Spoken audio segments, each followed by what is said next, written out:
রাফা crossing এর ফিলিস্তিন অংশের নিয়ন্ত্রণ নিচ্ছে ইসরায়েলি বাহিনী। মোতায়েন করেছে ট্যাঙ্ক। শঙ্কা যে কোনো সময় শুরু হবে স্থল অভিযান। আশ্রয় নেওয়া বাসিন্দাদের সরে যেতে ক্রমাগত নির্দেশনা দিয়ে যাচ্ছে তেল আবিব। তবে রাফা ছেড়ে কোথাও কিভাবে যাবে জানে না বাস্তুচ্যুতরা। দিশেহারা পরিস্থিতিতে আশ্রিত 15 লাখ মানুষ। শিয়া বাটার, অ্যালোভেরা ও ভিটামিন ই সমৃদ্ধ লিলি বিউটি সোপ।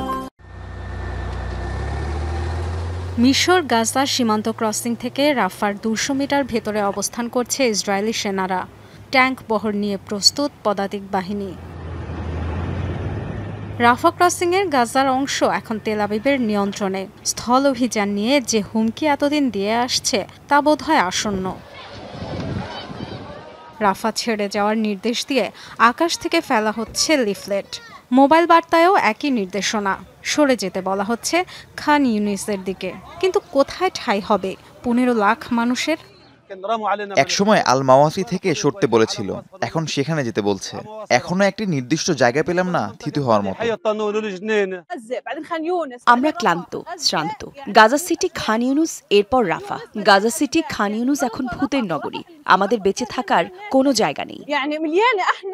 ইসরায়েলি প্রশাসনের দাবি, উপকূলীয় আল মাওয়াসির দিকে ফিল্ড হাসপাতাল, তাঁবুর ব্যবস্থা করা হয়েছে গাজাবাসীর জন্য। তবে ইহুদি প্রশাসনের আশ্বাসে আস্থা নেই ঘরপোড়া মানুষগুলোর। এখন রাফা খালি করতে বলছে। কোথায় যাব? খান ইউনিস ধ্বংস হয়ে গেছে। কিছু বাকি আছে? আমাদের জীবন, আবাস সব ধ্বংস করেছে। আল্লাহ ছাড়া আমাদের কেউ নেই। খান ইউনিসের আল মাওয়াসিতে যেতে বলেছে। কিভাবে যাব? সেখানে কি সত্যি তাঁবু আছে? নিরাপদ জায়গা আছে? নেই। পানি পাওয়া যাবে? খাবার, গ্যাস? বৃষ্টিতে, গরমে টিকে থাকতে পারবো তাঁবুতে? বরাবরের মতোই উৎকণ্ঠায় মানবাধিকার কর্মীরা বলছেন, রাফায় স্থল অভিযানের পরিণতি হবে মহা বিপর্যয়কর। যখন গাজাবাসীর যাওয়ার মতো নিরাপদ কোনো স্থান নেই, তখন রাফায় বড় ধরনের অভিযান হবে মহা বিপর্যয়কর। যেসব জায়গায় তাদের সরে যেতে বলা হচ্ছে, সেসব স্থানে জীবন ধারণের ন্যূনতম সুবিধা নেই। আগ্রাসন শুরুর পর থেকে গাজায় ত্রাণ প্রবেশ ও বিতরণের কেন্দ্র রাফা ক্রসিং।